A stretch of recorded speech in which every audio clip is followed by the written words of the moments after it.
Okay, I'm going to do a video to show people how I patch a hole in drywall. So if you're ever going to make a hole in the drywall, and it's not your fist, hopefully, you want to use a razor knife. And excuse me. And cut it fairly smoothly. Try not to rip up your piece that you're going to reuse. I've seen all kinds of patching of drywalls, and you know, the California way where they cut a piece of material and then have the flaps on the back side or the front side, whatever. But that's a lot of work in my opinion, and I don't like the finish on it. This is the way I do it. So cut a piece out here to gain access into this wall, and what you do is you take some small clamps and you go get some paint stirrers. And what you're going to do is you're going to take the clamps and you're going to put some Gorilla Glue on the back side of these paint stirrers that you've cut down. So you're going to have one on each corner, and they're glued to the back side of the wall. Okay, now I'm going to show you how we patch this in. So Mr. Cameraman, hold the camera there. And what we're going to do is we're going to take some of our mix here and we're going to patch this up. So I just go like this. Put some in here. Put some right along this edge here. Okay. And get some on here. Okay, get some up in there. And I'm just putting a small little bit. Most of this is going to get pushed out on the edge of the material here. So when I put these together, I got a little bit of a bond here on this stuff. So you definitely want to get some in the corners. Most of this is going to get pushed out though. So we line up our material, and we're going to set this in. Come on, get in there. Don't be a pain.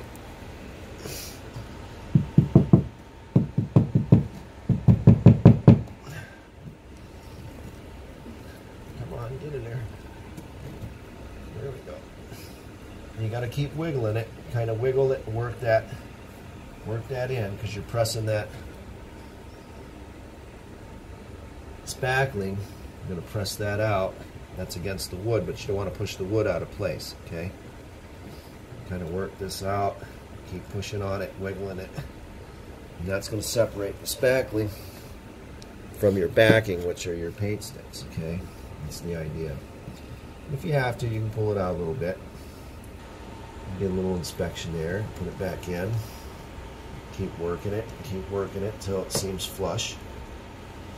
I want to get this as flush as I can get it without breaking off my glued on backing pieces. Okay.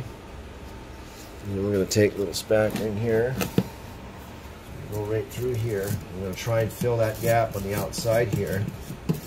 And I've got a little bit of a torn paper on this corner, so try and get some spackling up underneath it to smooth that paper out. At the same time, push this in and fill that up.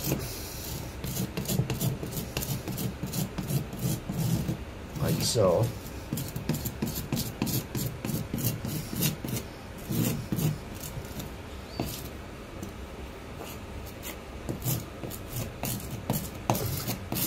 I'm just trying to get as much spackling in the joint as I can, because I want this to hold tight.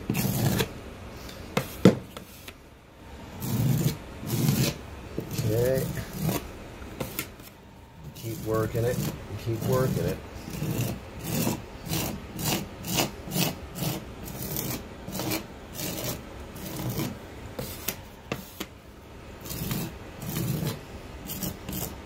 Keep working it, keep working this. This corner's giving me a little bit of a problem. That's okay. Keep pushing this down, try and get that secure, that corner.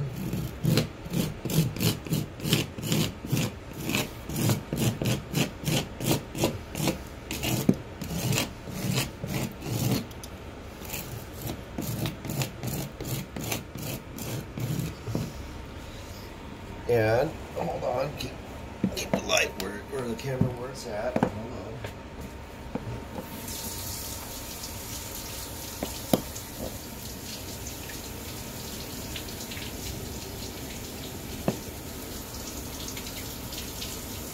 And then what you want to do, you want to get a cheap paintbrush. Let the glue get wet. Cheap paintbrush here. A little bit of water on it, and we're going to try and get the texture back, if I can, back into this wall. Just trying to bring out the bumps and the texture. Okay, and then I'm going to hit this up when I'm done. See how that pulls that texture out, because it pulls the spackling out from between the bumps here, and that's what we want. We want that profile to stick out as much as possible. See that? Okay, so that's a good thing. Okay, we want to spread this out, and we want that profile of the bumps to be showing, so that I don't have to use as much spackling over the top of this in the spray can, the orange peel, right? It takes a little practice, and there you have it. So then I'll hit this up. Point at the work, please. And I'll hit this up again with the orange peel lightly, just to blend this in. And if that doesn't hold and I don't like how it looks, you just take, after this is dried, you'll take a sander and you'll sand in around the edge here, and then go over it again with the orange peel to fill it in. So there you go. Hopefully to help some people out. And I want to show you how to tackle let me wash my hands. Give me a sec.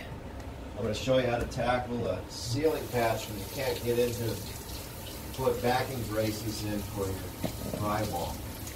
You have to do it a little differently. I'm going to wash my hands and show you how I do that. Okay, follow me, Mr. Cameraman.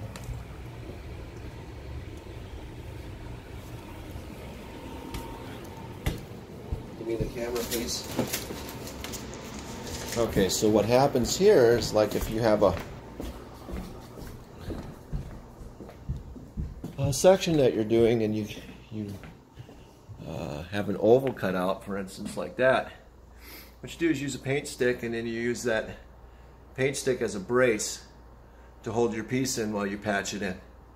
So what's going to happen with these, I will sand those down lightly and then fill them in, and then I'll brush them out with the paintbrush to try and get my texture, and I'll hit them up with a orange peel, you know, in a circle, and they'll look really nice when I'm done. So there's 2 screws holding the centerpiece in, and that's a plug. These were so I could get up and access to the ceiling there. And so 2 center screws hold the center plug in. I used a hole saw to cut those out, and the 2 outer screws hold the or brace that paint stick against the centerpiece plug that's needing to be held into place while I fill in the hole, the crack around it, right? The cut around it. So you have that one, and then you have this one, of course, over here. Same thing. So then we just patched up this one here. So it's kind of a 2-step process. Sometimes you can do this and just paint over it, and the paint will fill in any little impurities you'll have in any of the lines. But like I said, if it comes through when you dry it and you do a little bit of the orange peel in the spray can, and you don't like it, it looks like it's too bold off the wall, just take a sander and sand it down, and then hit it up again with the orange peel. Take it down. So once you get practice at this, it's pretty easy. So you got to have the artist touched from experience. So hopefully that helps some people out on patching holes in walls. And there you have it. All right.